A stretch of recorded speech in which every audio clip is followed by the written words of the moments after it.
자, 2026년입니다. 안 올 것 같은 2026년도가 다시 우리에게 시작됩니다. 새해 복 많이 받으시고 건강하시고요. 주님의 평강이 여러분 삶에 넘치기를 바랍니다.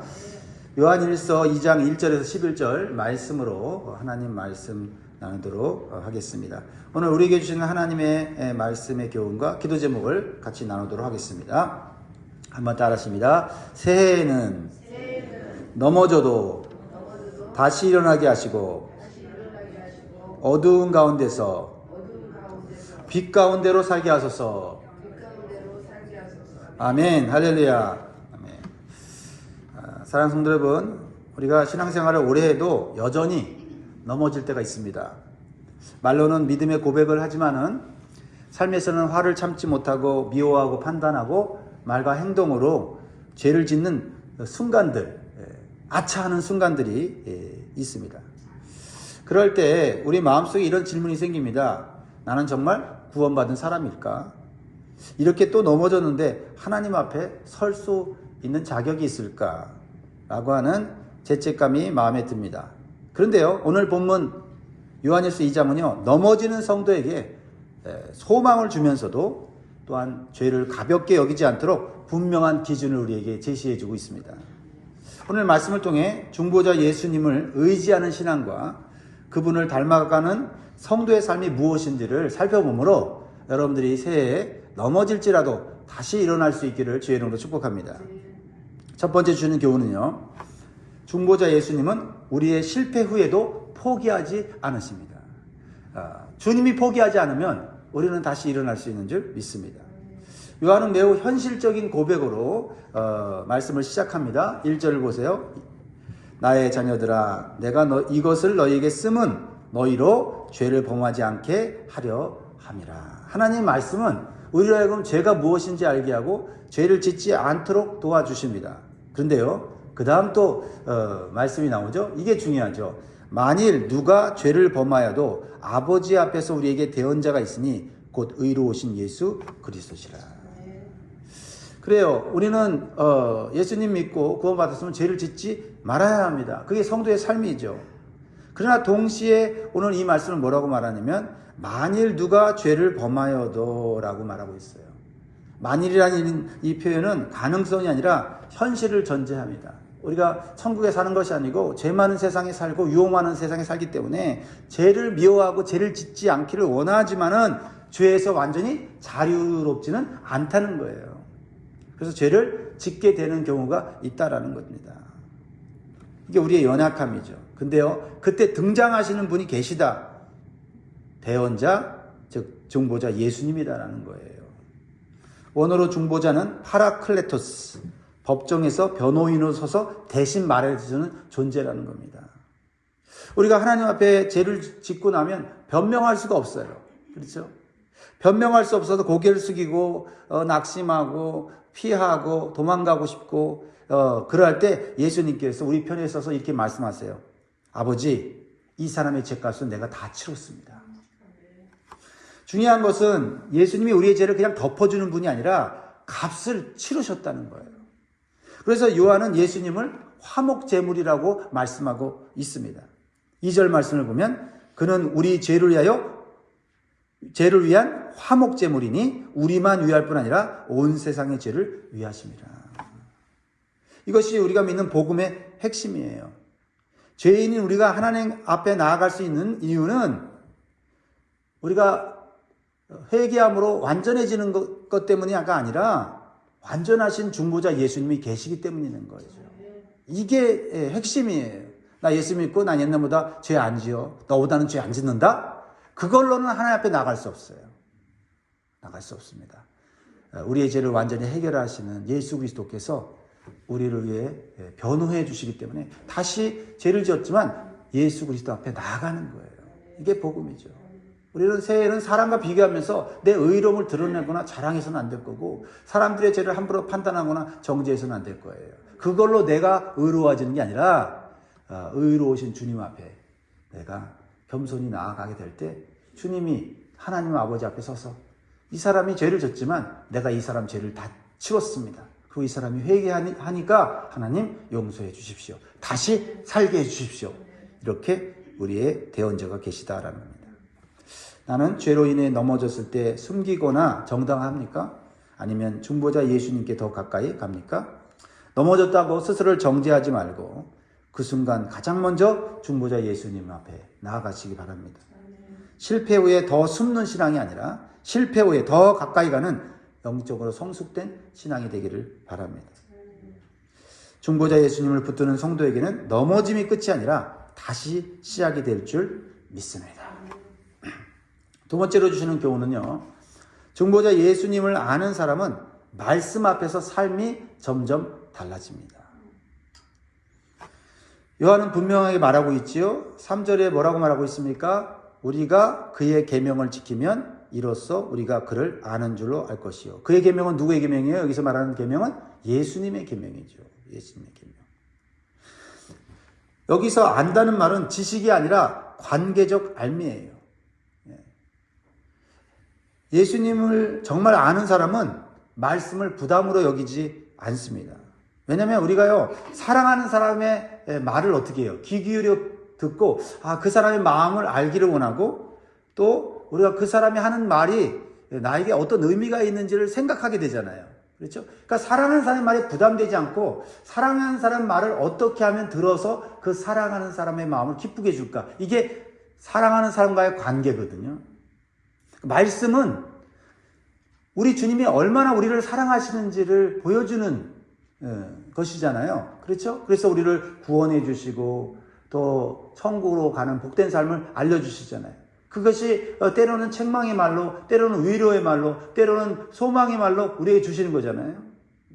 그러니까 우리가 나를 사랑하는 주님의 말을 들을 때 부담이 아니죠. 부담이 아니라 저 말씀의 뜻은 무엇일까? 저 말씀대로 내가 어떻게 살 수 있을까?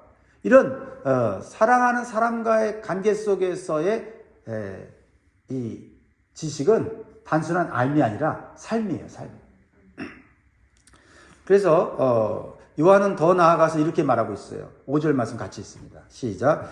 누구든지 그의 말씀을 지키는 자는 하나님의 사랑이 참으로 그 속에서 온전하게 되었나니 이로써 우리가 그의 안에 있는 줄을 아노라. 이것이 그리스도인의 정체성이에요. 예수님을 믿는다는 것은 예수님을 구경하는 삶이 아니라 예수님을 닮아가는 삶입니다.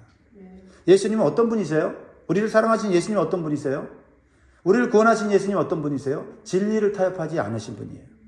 죄인을 정죄하기보다는 회복시키시는 분이세요. 자신을 내어주기까지 희생하고 사랑하신 분이십니다. 그런 예수님 믿으십니까? 사랑하십니까? 아멘. 그렇다면 내가 예수를 믿고 예수님을 따라가는 사람이라면 내 말과 태도 속에서 예수님의 흔적을 볼 수 있어야 되지 않겠습니까? 새해에는요, 나는 이 정도로 살 거야 라는 생각을 하는 것은 예수님의 그 사랑을 알지 못하는 사람이에요. 예수님은 우리가 변화되도록 우리가 새로운 삶을 살도록 행복한 삶을 살도록 희생하셨는데 나는 이 모양 이 꼴로 그냥 살래. 나 원래 그런 사람이야. 그렇게 자포자기하면 안 돼요. 내 모양이 지금 이렇지만 주님이 원하시는 삶으로 나아가기를 소원합니다. 이 마음이 믿음이고 이 마음이 복된 태도인 것입니다. 그렇습니다. 예수님을 안다는 데까지 말씀을 알고 말씀을 가지고 막 사람을 판단하는 것으로 나아가지 말고 그 말씀이 내 삶을 조정하고 내 삶을 변화시키는 데까지 나아갈 수 있기를 바랍니다. 그럴 때 말씀 안에 거하는 성도의 삶은 잠시 흔들릴 수는 있어도 주님께서 그 방향을 잃지 않도록 붙잡아 주시고 도와주실 줄 믿습니다. 자, 한 번 더 주시는 교훈을 나누기를 원하는데요. 중보자 예수님을 닮은 삶은 빛으로 드러난다. 빛으로 드러난다. 숨길 수 없어요. 다 드러납니다. 그래서 요한은요, 새 계명과 옛 계명을 동시에 말하고 있죠. 7절 보면 사랑하는 자들아 내가 새 계명을 너희에게 쓰는 것이 아니라 너희가 처음부터 가진 옛 계명이니 이 옛 계명은 너희가 들은 바 말씀이거니와 같이 있습니다. 8절 다시 내가 너희에게 새 계명을 쓰노니 그에게와 너희에게도 참된 것이라 이는 어둠이 지나가고 참빛이 벌써 비침이니라. 말씀은 빛입니다. 옛 계명과 새 계명의 말씀의 공통된 핵심이 뭘까요? 핵심은 빛 가운데 드러나는 사랑의 실천이에요. 빛 가운데 드러나는 사랑의 실천. 옛 계명인 율법도 사랑이고요. 새 계명도 사랑이에요. 단지 그 기능과 역할이 다를 뿐이죠. 자, 보세요. 9절에 보면 빛 가운데 있다 하면서 그 형제를 미워하는 자는 지금까지 어둠에 있는 자요. 10절에 그의 형제를 사랑하는 자는 빛 가운데 거하여 자기 속에 꺼리낌이 없으나 11절 같이 있습니다. 그의 형제를 미워하는 자는 어둠에 있고 또 어둠에 행하며 갈 곳을 알지 못하나니 이는 그 어둠이 그의 눈을 멀게 하였습니다. 그러니까요, 여러분, 빛 가운데 행한다는 것은 완벽하다는 말이 아니에요. 빛 가운데 행한다는 것은 형제를 미워하지 않는 방향으로 살아가는 것입니다. 미워할 사람이 있어요, 없어요? 있다는 거예요. 있다는 거예요. 이 세상 살다 보면 천국이 아니기 때문에 미워할 사람이 있어요. 근데 그 미운 사람에 대해서 어떻게 해요? 사랑을 실천하는 그 삶이 빛 가운데 사는 것이다 라고 말씀하고 있는 거죠. 그래서 요한은 매우 직설적으로 얘기해요. 빛 가운데 살아. 나 구원받았어 라고 말하면서 형제를 미워하는 자는 아직까지도 어디에 있다고요? 어둠 속에 있는 자다라는 거죠. 여기서 미움은 단순한 감정이 아니에요. 사람을 무시하고 관계를 단절하고 용서하지 않으려고 하는 그런 태도를 말하고 있는 거죠. 예수님도요, 살아가시면서 이 땅에서 미워할 만한 사람들이 얼마나 많은지 몰라요. 미움을 드러낼 수밖에 없는 그런 상황 가운데 그 미움을 어떻게 해요? 사랑으로 승화하셨잖아요. 할 수 있다는 것을 예수님이 사람의 모습으로 와서 보여주신 것은 우리도 할 수 있음을 보여주는 거죠. 그냥 우리는 미워하는 감정 그대로 그냥 표현하고 미워, 싫어, 안 볼래, 이렇게 우리가 단정을 짓고 하는 거지, 우리가 예수의 마음을 먹으면 고통스럽지만 괴롭지만 힘들지만 된다 이 말이야. 할렐루야. 왜요? 빛 가운데 살기 때문에 어둠은 물러가게 돼 있다라는 거죠. 십자가를 통과한 사람은 미움을 붙잡고 살 수가 없습니다. 왜냐하면 우리는 이미 값없이 용서받은 사람들이기 때문에 그렇습니다. 그래서 십자가의 사랑 아는 성도는 마음속에 꺼리낌이 있을 때 그것을 빛 가운데서 제거하려고 힘을 쓰는 거예요. 그래서 사랑으로 미움을 이겨냅니다. 그래서 자기 안에 얽매이는 있는 것이 없이 평안과 기쁨을 경험하게 되는 것입니다. 내가 아직 붙잡고 있는 미움은 누구를 향한 것입니까? 그 미움을 예수님께 내려놓을 준비가 되어 있습니까? 사랑하는 성도 여러분, 미움을 붙잡고 빛을 말하지 않고 사랑을 선택함으로 빛 가운데 행하시기를 바랍니다. 사랑하기 어려운 바로 그 사람을 향해 십자가의 사랑을 흘려보내는 결단을 할 수 있기를 원합니다. 결단할 때 빛이 확 비춰버리고 어둠이 올라가게 되는 거죠. 사랑으로 빛 가운데 사는 성도에게 하나님은 거리낌 없는 평안과 기쁨을 허락하실 줄 믿습니다. 새해 이러한 은혜를 경험할 수 있기를 주의 이름으로 축원드립니다. 말씀을 맺겠습니다. 사랑하는 성도 여러분, 신앙은 완벽한 사람이 되는 과정이 아닙니다. 신앙은 중보자 예수님을 온전히 붙들고 사는 과정이에요. 그리고 중보자 예수님의 삶을 따라갈수록 우리는 조금씩 그분을 닮아가게 될 줄 믿습니다. 넘어져도 다시 일어나는 사람 되십시오. 말씀 앞에 내 삶을 조정하는 사람 되십시오. 미움 대신 사랑을 선택하는 사람 되십시오.